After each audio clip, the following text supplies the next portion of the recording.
Hello everybody, this is Shady here, and for today's video we are going to be looking at my PS1 collection. And yeah, obviously, PS1, first PlayStation, I had it when I was a kid. Yeah, randomly my parents just decided to get it, I suppose, because it was the most popular console, everyone kind of had it, so they just decided to pick one up. Yeah, when we bought it, we got both Tekken 2 and I think it was World Cup 98 or something like that. And yeah, since then, I've just been a PlayStation guy pretty much. So yeah, but yeah, I don't have like a massive collection. Yeah, most of these I got back in the day when I was a kid, when I was mainly playing my PlayStation, and a few others I've just got over the years. So yeah, just about 20 games or so. So yeah, not massive, but it's my collection, and we'll get right into it. We're just gonna obviously, some of these are a little dusty. So, but yeah, first game obviously. Metal Gear Solid, one of my favorite franchises of all time, and yeah, just an absolute amazing game. Yeah, just you can see on the back there, got the amazing artwork. Yeah, obviously this is the game that kind of pioneered the stealth genre. Obviously we had the first couple of Metal Gear games on the MSX 1 and 2. Obviously this is Solid, so it's in 3D. Really. Yeah, it created a whole genre in and of itself. Yeah, I just love this game. Not only just, because I'm a huge Kojima fan, but it just has this amazing atmosphere. And, it was one of the first games to really kind of have this great kind of cinematic kind of feel to it. And yeah, it's crazy when you think about it, because a lot of games are like that now, aren't they? But Metal Gear kind of did it first, really, where you had like, not just cutscenes, but it was like the framing of the scenes as well, and it really, those cutscenes felt like they were straight out of a movie. And yeah, but obviously I've talked enough about this game. We've got a lot of other games to talk about. But yeah, I'll probably do a whole video just talking about how much I love Metal Gear. But yeah, it's an awesome game. And yeah, obviously if you're buying it, don't forget, it is a 2-discer. And yeah, and then there's also something else. There was also technically a third disc. This is Metal Gear Solid Special Missions.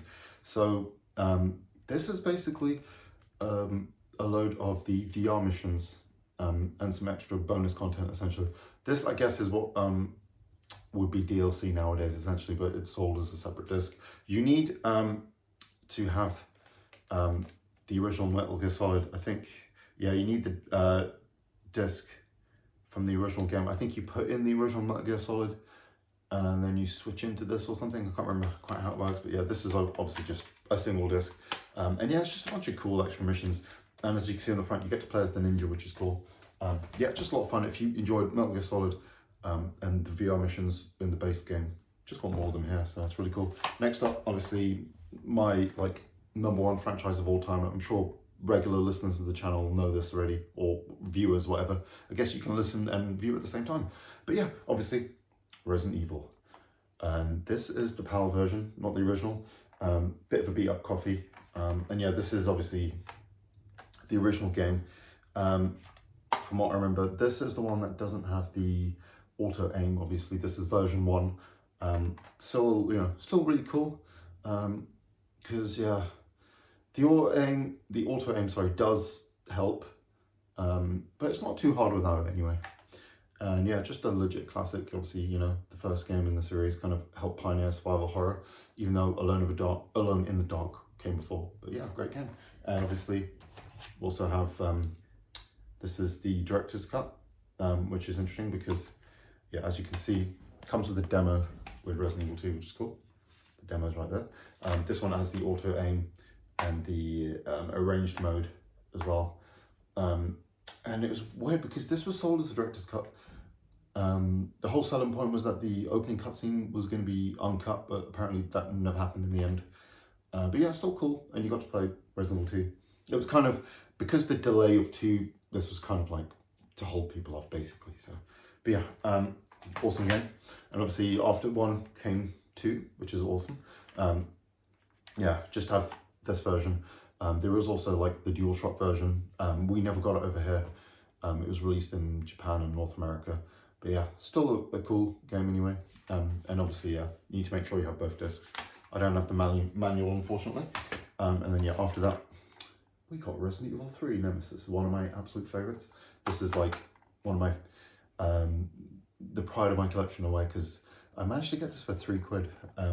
Yeah, one thing I'm still happy about. Yeah, you're not going to find it that cheap anymore. It was, yeah, this was obviously the start of like the PS3 era, pretty much. So obviously, yeah, no one wanted these PS1 games at that point. But yeah, a few years later, they kind of became more expensive. So, but yeah, awesome game. You get to play as Joel, hunt down by Nemesis, everything. And yeah, this one is actually complete with the manual and everything, and all the interlays, innerlays, and yeah, just the one disc. Next up, Dino Crisis, kind of connected to Resident Evil. Yeah, just an awesome game. This is basically Resident Evil with dinosaurs. So yeah, really cool game. There's also a Dreamcast version if you're interested. Same with the other couple of Resident Evil games as well, 2 and 3. And yeah, this is just a really cool game. I hope we get a like revival or something at a different date. What's really interesting with this though is it has like fully 3D backgrounds and dynamic camera that shifts around with you. Almost feels like a early version of Code Veronica or something in a way. Really cool game now. Bring back Dino Crisis. And then yeah, they did a sequel, Dino Crisis 2, but this is a very weird sequel because it's not a survival horror, it's more of a almost an arcadey kind of sort of shooting game. So you'll go into one room, you'll have a shitload of dinosaurs, you have to mow them all down with different weapons. You can buy and upgrade weapons and all sorts of stuff. It's a very different type of game, but still cool as hell. Interesting sequel. And then next up, I'll show you some of the other games. Yeah, that's all my survival horror games anyway. Next up, yeah, this disc is, this one's a little beat up. Very annoying. But yeah, we have, yeah, Ridge Racer Type 4. Probably the best racing game on the PS1. This is really cool because not only do you get Ridge Racer Type 4, but you also get Ridge Racer 1 High Speed. Essentially like a demo of the first Ridge Racer, but it like runs at 60 frames a second. It was kind of like a showcase of how they kind of improved, how Namco improved with the PS1, how they're able to get a bit more out of it. It's not like a full version of it, it's just like, I think a couple of tracks and a couple of cars, but it's just more, I suppose, a proof of concept or something. But yeah, Ridge Racer Type 4 still looks really good. Obviously it only runs at 30. Has a really great kind of, pretty cool lighting effects for the PS1. And yeah, just an awesome game. Obviously I'll show you that there. You get to see that. I can't remember the name of the lady, but she's kind of, she was like the Ridge Racer kind of pin-up kind of character. And then yeah, a couple of fighting games. We got Tekken 3. Yeah, one of my absolute favorite Tekken games. Yeah, as you can see, you play as Jin. There's no Kazuya in this one. Yeah, this was kind of the weird thing. It was the same thing with like Street Fighter 3, where it was like, I don't know, they kind of had the young, cool versions, or you know, the younger, cooler versions of the characters to kind of, I guess, you know, it was just a weird thing during like the late 90s and early 2000s. It was all about the Tood, I suppose, or something. But yeah, great game. Plays really well. Yeah, and yeah, as like for a 3D fighting game on the PS1, it's really good. Definitely worth trying. Yeah, and another one, not as good. This is Psychic Force, is kind of like an arena fighter. Yeah, I got this one like ages ago. The cover is awful, as you can tell. That's kind of the worst thing about PS1 games. You have to be careful with how you store them and stuff. But yeah, it's just a really fun little game. Got a little story mode and everything. The sequel on the Dreamcast is a hell of a lot better, so you might want to track that down instead. But this shouldn't be too expensive, and you will have a little fun with it. You know, it's got like a cool anime vibe to it and everything. Yeah, then we got Street Fighter Alpha, Warrior's Dreams. Yeah, this is just the first Street Fighter Alpha game. Really good. Obviously, yeah, you got Alpha 2 and 3. Probably want to pick up Street Fighter Alpha 3 out of the three of them. But yeah, can't go wrong with this game. It's still a lot of fun. Not as many fighters. But yeah, it was, you know, the first sequel to Street Fighter 2. Because obviously we had the Alpha trilogy and then 3. So, but yeah, pretty good as a follow-up to Street Fighter 2 though. I believe this is the first one to add the special meters, if I'm correct. I don't think, yeah, I'm pretty sure it is. That was kind of the big innovation anyway. But yeah, a lot of fun. This is not exactly the best, but yeah, this is the last fighting game here. A really cool one. This is the Street Fighter Collection. Yeah, Street Fighter Collection 2. Yeah, it's meant to just be called the Street Fighter 2 Collection, but for some reason it says Collection 2, because there's no Collection 1, I don't think. But yeah, this is just a few different versions of Street Fighter 2. You got three. You got the World Warriors Championship Edition and the Turbo Hyper Fighting. These aren't great versions of the game. The load time's very slow, and I think it's just not quite as good. Yeah, I know famously, this was one of the versions they played in. All I remember is it was one of the tournaments that Darkside Phil, if you know who that guy is, was in. And he famously came like second or third in the tournament where they played one of the versions on this, because it was, all the big fighters didn't play because it was an inferior version or something. Yeah, obviously if you send that down the rabbit hole episode, you'll know that anyway. But yeah, that has nothing to do with with anything, but yeah. Yeah, it's just like, I love Street Fighter, so why not add it, why not add it to the collection. So you may not want to get that one though. Probably hunt down like one of the collections on like, any other console. Obviously you may want to look at the PS2 or I think original Xbox had some good Street Fighter 2 compilations. The PS2 had a quite interesting one where you got the movie, the Street Fighter 2 movie, and I think it was every version of Street Fighter 2 on one disc or something like that. Really cool little collection. Anyway, next up, we've got another cool one. This is Tomb Raider, obviously a classic game. Yeah, I remember when I was down seeing a mate, he had a copy of this. He runs a game store, so yeah, I just decided to pick it up. I'm quite fancied playing it, but obviously it kind of plays very weird. You have to get used to the controls, but still a cool game and a cool vibe. So yeah, obviously you got all three of the games on there as well if you're interested. Next up, we'll go into my Final Fantasy games. Basically got all the ones on the PS1. So we've got Final Fantasy Origins. So this is basically just Final Fantasy 1 and 2, both on separate discs as well. Yeah, this, obviously it's not the best condition, but yeah, I got it a little cheaper because the case was a little damaged.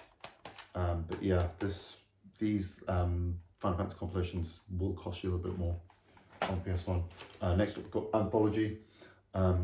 Yeah, this was 4 and 5, again on separate discs. Yeah, these PS1 versions aren't like the best versions, but they were improvements over the original releases. And people may not know this, but this is how we got these versions of the game here officially in the PAL region. So yeah, we never got them over here. 7 was the first one we got. Next up, Final Fantasy 6. Yeah, this was my first experience playing this game. I love this game, but this is a terrible version of it. There's just too much, like everything involves a load time, like just opening the menu is like a good 10 seconds or so or something like that, and every transition between screens and in and out of towns and battles and everything. Yeah, it slows the game down unnecessarily. So, but it's just a really cool one. Yeah, that's what's on the back there. Yes, this does in fact come with a demo of Final Fantasy X. Pretty interesting one. You get to play as, well, you get to fight the first boss in the first section with Titus, and then you get to do the section where you leave Besaid again. 2 little short sections, but pretty cool. Nice little intro. Obviously, yeah. Next up, Final Fantasy 7. Yeah, I'm sure everyone who owns a PS1 has this in their collection. And then, yeah, we also got the Platinum Hits version. This is an interesting one because it comes with a preview disc of Final Fantasy 8, which is essentially just like a basically just a trailer, and yeah, just like a little preview of the game. And then yeah, I also, for some reason, I have the demo of Final Fantasy 8 as well. Yeah, you think that preview disc would have been a demo, but this is the actual demo. This came with the official PlayStation magazine back in the day. And then yeah, obviously I have Final Fantasy 8. This is the Platinum Hits version. Yeah, that's just, obviously Platinum Hits is just when a game sells over 1 million copies, I believe it was. They don't do that anymore, obviously. Yeah, and then we have the regular version of Final Fantasy 8. This one's cool because you have these, like, the discs have their characters' faces on them. It's a cool thing they did with this one. And yeah, the platinum version. Oh, yeah, my cover's a bit busted up. I should have taken better care of these. But yeah, this version doesn't have that. So. But yeah, I mean, it does make a difference. Yeah, I don't think many people are going to be playing this version now that we have the remasters anyway. Yeah, just a couple of games left now. Obviously, Final Fantasy 9, absolute banger of a game. And yeah, again, this has, oh, I just love the covers of this. Yeah, you have characters on there, really freaking cool. I'm doing really well, aren't I? Yeah, you got all of these cool looking artworks and everything. And then there's one last one in my collection. Yeah, one of my absolute favorites, Kajalka. This is awesome because this is basically the first game in the Shadow Hearts series. Well, I guess it wasn't Shadow Hearts, but it is connected to those games. And this is basically a turn-based RPG / survival horror game. Yeah, you're basically like exploring a mansion, and you're playing as this lady who's kind of like this witch whatever. Yeah, and it's set in 1898, and it's set in Wales of all places, which is pretty badass. Yeah, I'll show you the back. And yeah, you have this group of 3 people who are like investigating this mansion. Yeah, just a really cool game. This is one of the rarer games to pick up on the PS1. But yeah, PS1's the only way you can play it, so unlike a lot of these other games. Yeah, hopefully Sony add this to PlayStation Plus lineup at some point. Yeah, it'd be really cool, you know. I think, you know, these sort of games like this are the ones you should really be adding to that type of a service, in my opinion. But yeah, that is actually the entire PS1 collection, so yeah. Hope you guys enjoyed this video. Obviously, I know it's not the longest, but yeah, I don't exactly have the biggest collection anyway, so. But yeah, thanks for watching if you did. Like, subscribe, all that cool YouTube jazz, and I'll catch you in the next one. But yeah, I'm sure I'll show off another one of my cool collections, and hope you guys have a great rest of your day. Thanks.